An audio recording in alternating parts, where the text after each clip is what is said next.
Sir वाडा कुडूस मार्गावरती 2 दिवसापूर्वी एक Scorpio गाडी आपण पकडली होती. एकूण ही स्कॉर्पिओ गाडी म्हणजे कशासाठी वापरण्यात होती आणि याच्यात वापरणारे आरोपी कोण आहेत?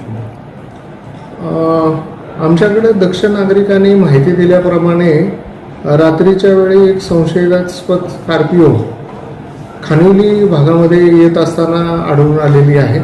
तर त्या ठिकाणी आमचे पोलीस अधिकारी आणि स्टाफ तत्काळ जाऊन 112च्या अंमलदारांनी एक गाडी पकडली. ही जी गाडी आहे ती पोलीस जाण्याच्या पूर्वीच त्यातील जे संशयित होते ते पळून गेले होते. वाहन आम्हाला स्कॉर्पिओ मिळाली. स्कॉर्पिओमध्ये दोरी, नायलॉनच्या दोरी, 4 इंजेक्शन, काही जनावरं पकडण्याचं साहित्य आणि सीलबंद औषधाच्या बाटल्या अशा मिळालेल्या होत्या. ही गाडीची पाहणी केली तर त्याच्यामुळे लक्षात येतं की जनावरं चोरी करणारे जे लोक आहेत, यापूर्वी पालघर जिल्ह्यात बऱ्याच ठिकाणी अशा घटना घडल्या, त्यांनी जी वाहनं वापरलेली आहेत त्याच पद्धतीची ही स्कॉर्पिओ आहे.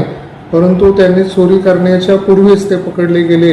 अशा पद्धतीने त्यांचं कुठं जनावरं शोधून त्यांना इंजेक्शन घेण्याचा प्रयत्न होता का आणि हे लोक कोण आहेत यासाठी आम्ही त्या बाबत खोटीमंडी दाखल केलेल्या आणि 124 अंतर्गत आम्ही तपास करून तपासाची परवानगी घेऊन पुढील तपास आमचे अधिकारी PSI शेवाळे करीत आहेत.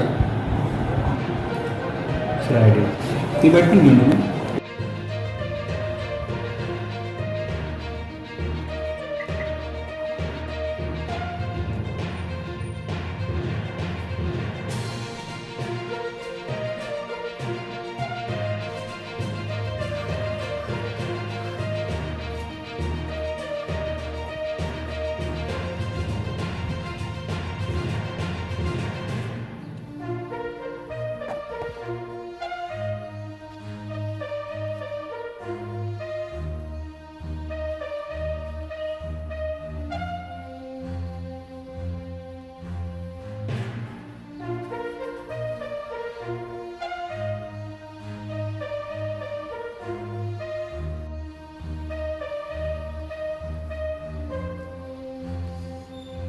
गुरांसाठी